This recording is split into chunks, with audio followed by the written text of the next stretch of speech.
कलयुग की 5 सत्य भविष्यवाणी। भगवान ने पहले ही क्यों बता दिया था कि कलयुग में लड़की के विवाह में लाखों रुपए खर्च किए जाएंगे। बात उस समय की है जब पांचों पांडवों को वनवास हो गया था। वनवास जाने से पहले पांडवों ने भगवान श्री कृष्ण से पूछा, हे श्री कृष्ण, अभी यह द्वापर युग का अंत काल चल रहा है। आप हमें बताएं कि आने वाली कलयुग की चलिए गति क्या होगी और कैसी होगी। श्री कृष्ण जवाब देते हैं, मैं तुम्हें इसका सीधा सा उत्तर तो नहीं दे सकता, लेकिन हाँ, तुम पांचों भाई वन में जाओ और वन में जो कुछ भी दिखे मुझे आकर बताओ। मैं तुम्हें उसका कलयुग में प्रभाव बताऊंगा। इसके बाद पांचों भाई वन में चले गए। उन्होंने वन में जो देखा वह देखकर आश्चर्यचकित रह गए। आखिर उन्होंने वन में क्या देखा और श्री कृष्ण ने उन्हें क्या जवाब दिया, यह जानने के लिए इस वीडियो को अंत तक ज़रूर देखें।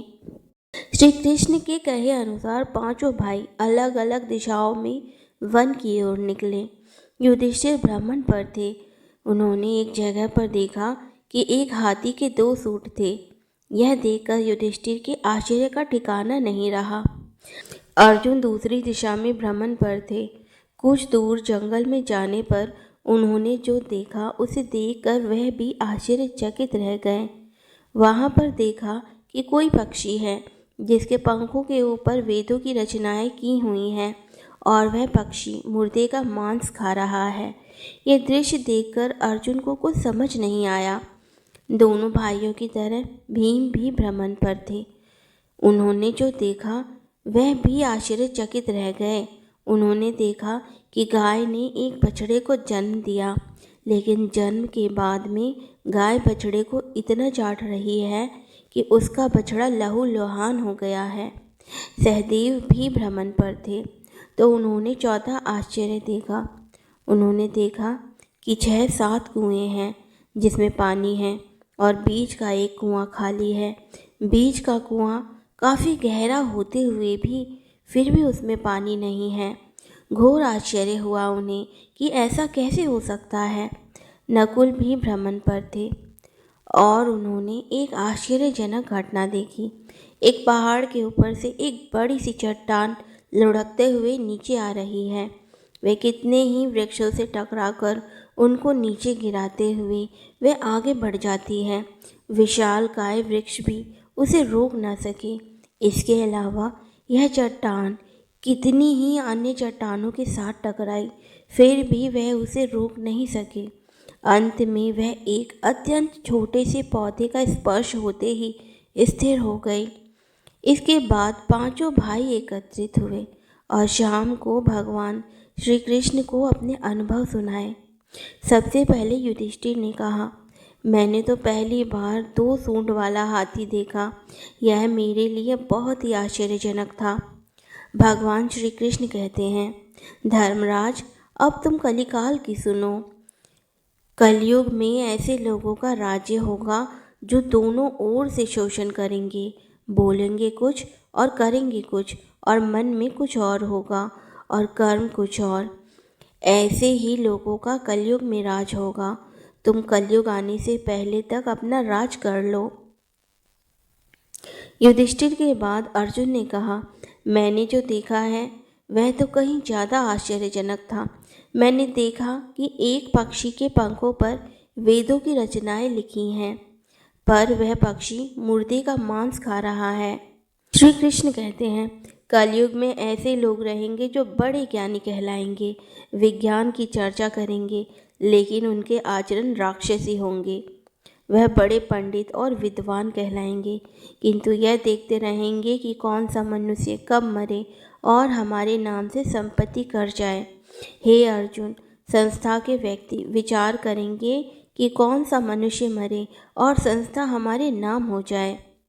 हर जाति धर्म पर प्रमुख पदों पर बैठे विचार करेंगे कि कब किसका श्राद्ध हो और कौन कब किस पद से हटे और हम उस पद पर चढ़ जाएं। चाहे कितने भी बड़े लोग हों, परंतु उनकी दृष्टि धन और पद के ऊपर ही रहेगी। ऐसे लोगों की ही बहुतायत होगी। अर्जुन के बाद भीम ने अपना अनुभव सुनाया। भीम ने कहा कि गाय अपने बछड़े को इतना चाटती है कि बछड़ा लहूलुहान हो जाता है। श्री कृष्ण कहते हैं, कलयुग का मनुष्य शिशुपाल हो जाएगा। कलयुग में माँओं की बच्चों के लिए ममता इतनी बढ़ जाएगी कि उन्हें अपने विकास का अवसर ही नहीं मिलेगा। मोह माया में ही घर बर्बाद हो जाएगा। किसी का बेटा घर छोड़कर साधु बनेगा तो हजारों व्यक्ति दर्शन करेंगे। यदि अपने बेटे ने साधु बनना चाहा तो रोएंगे कि अब मेरे बेटे का क्या होगा। इतनी ज़्यादा ममता होगी कि उसे मोह माया और परिवार में ही बांध कर रखेंगे। उसका जीवन वहीं खत्म हो जाएगा।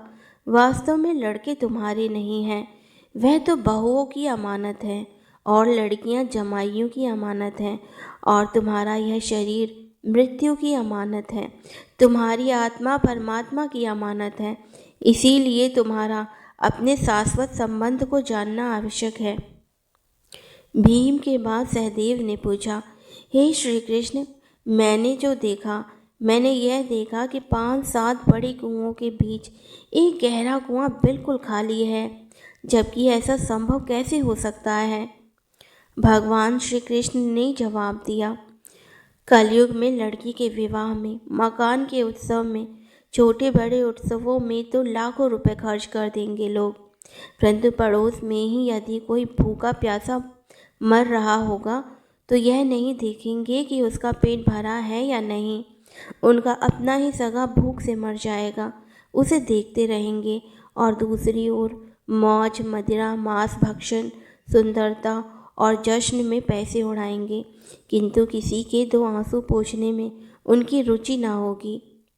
कहने का तात्पर्य यह है कि कलयुग में अन्न के भंडार होंगे, लेकिन लोग भूख से मरेंगे।